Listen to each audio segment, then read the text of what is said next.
In this video, I'm going to show you a little trick to make filling out the income statement for assignment 6 just a little bit easier. You'll notice under the cash flow section that I have the 5 columns that I'm looking for originally in the previous video, and then a 6th column, column F, that has type and then a series of numbers. Those numbers correspond to right over here, the types of rows for the income statement, as in revenue or expenses. So rent received is received type 1, pass and go type 2, etc., both revenue and expenses. What I'm going to do is use a formula called SUMIFS, SUMIFS.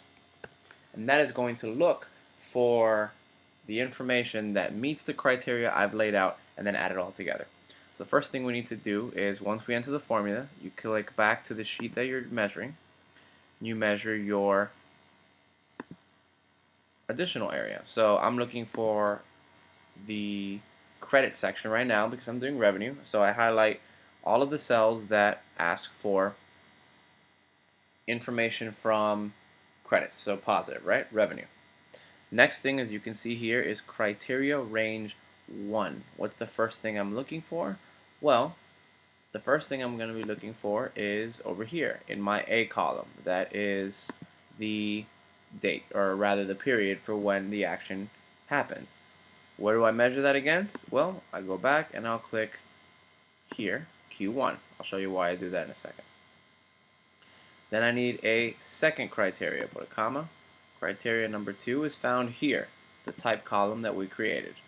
Go ahead and click that column as well. Then what you're going to do is you're going to select the column over here in G, or the individual cell where you wrote the criteria, G5. The formula you create should look something like this. The range has dollar signs in front of both the letters and the numbers. All 4 ranges will be like this, or all 3 ranges, excuse me. Very important distinction here though. Criteria number 1, the one looking for the time period, gets a dollar sign in front of the number, and only the number, because when you shift the formula over, you want it to read whatever quarter you're talking about, but not go down. The criteria that measures the type gets a dollar sign in front of the letter and not the number, because when it shifts down, you want it to change here to 2, but you don't want it to be reading blank cells. Your formula may change the numbers here depending on how big your ranges are, but this criteria should be the same if you choose to use this method. Press enter. Then use the autofill, which is the little box of the cell you created.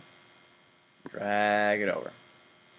Now let's do a quick check just in case. So we have $634 of rent received in quarter 4. Let's do a quick scan, see if that's true. 200, 228, 206. Those are the 5 rents received in quarter 4. Down here it says 634. Is that the number we have? Yes. What about miscellaneous revenue in quarter 1? $100. We have community chest. Perfect. So that is the revenue side. The expense side will be slightly different but very similar. So we're going to grab our SUMIFS formula again.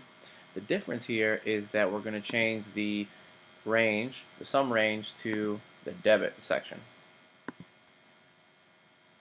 Everything else will follow pretty much the same. So we want to look for the quarters. We go back, find our criteria there. Then we want to look for the type, and we find our criteria over here. We press enter to get the first number. Then we put our dollar signs.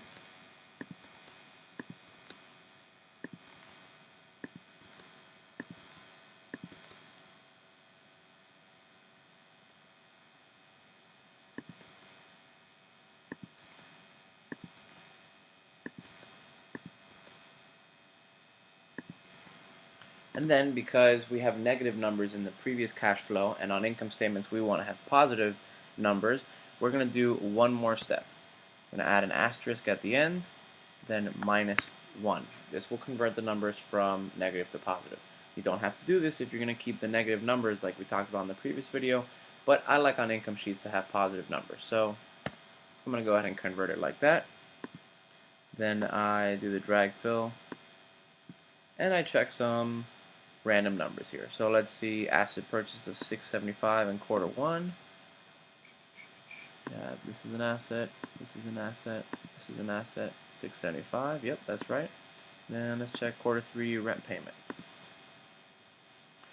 So we have rent, rent, rent, comes out to 142. Over here we got 142. It looks like our numbers are accurate because we already had the sum formulas filled in from before. It automatically populates, and that's it.